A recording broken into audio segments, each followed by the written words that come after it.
బ్రహ్మలోకమల్లి బ్రహ్మదేవుని చూసి మునిందుల వారు ఏమన్నారయ్యా? ఓయ్ బ్రహ్మ, ఓయ్ బ్రహ్మ, ఏంటి బ్రహ్మ? నువ్వు బ్రహ్మ బ్రహ్మలా ఉన్నావు. ఓయ్ బ్రహ్మ, ఏడు పట్నం వచ్చి నేను 3 సార్లు పిలిస్తే ఏ తలుగు చులుగు లేకుండా ఉండి ఏడు సరస్వతి దేవతడి వేల మోతంలో ఉండిపోతావా? అందుకే బ్రహ్మ నీకు సాప్రకారం పెడుతున్నాను. ఈ భూలోకంలో భూలోకంలో ముందు ముందు నల్లకమ్మడి తెలుసుకుంది. నల్లగా నడ్లు పుడతారు కానీ నీకు గుళ్ళుండవు, గొప్ప ఉండవు, పూజలుండవు, పునస్కారం ఉండవు. ఏ మానవుడు కూడా నీకు చెయ్యితే దండం పెట్టరు. కానీ ఎవరికన్నా కష్టకాలం వచ్చినప్పుడు ఈ బ్రహ్మ నన్ను ఎందుకు పుట్టించావయ్యా, నాకు ఎందుకు ఇచ్చావు మానవ జన్మని నేను మనసులోనే తెలుసుకుందరు గాక. నా ముని సాపున ఓం నమః శివాయ. అలాగనే బ్రహ్మదేవుడికి శ్రావణం పెట్టాడు. అవునండి, బ్రహ్మదేవుడికి శ్రావణం పెట్టి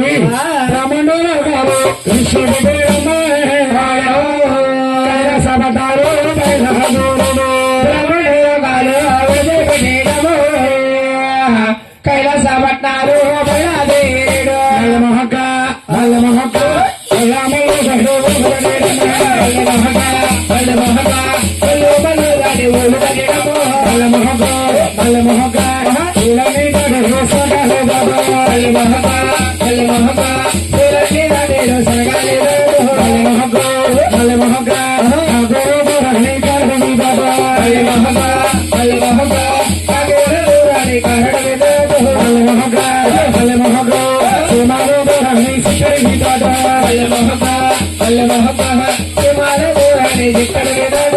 కైలాసం చేరుకుని శ్రీశంకరుని చూసి వారేమన్నారయ్యా? ఏమన్నారండి?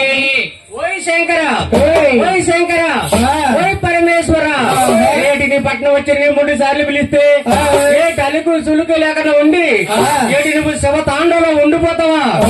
అందుకే శంకర నీ భూసాపులు గారు పెడతారు.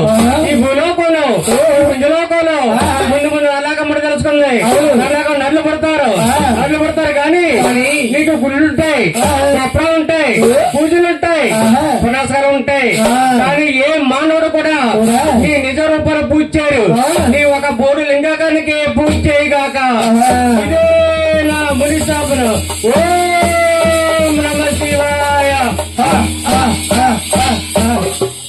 అలాగనే చూడండి అమ్మా, శంకరుడికి స్నానం పెట్టి కైలాసపట్నాలు విషయం పెట్టాడమ్మా. వైకుంఠపట్నాలు కైలాసపట్నాలు వైకుంఠపట్నాలు బయలుదేరాడు. వైకుంఠ వెళుతున్నప్పుడు కదండి విష్ణుమూర్తి లక్ష్మీదేవి కూడా అనటమ్మా వీణమూర్తిలో ఉండిపోయారట. ఎలాగండి? రాముని బాలుడు నాయన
పడగేమో ఏడేడు సముద్రాల పాల సముద్రంలో భగవంతుడు నిద్రపోతూ ఉన్నాడండి. అటువంటి సమయంలో నమ్మ స్వతంత్రం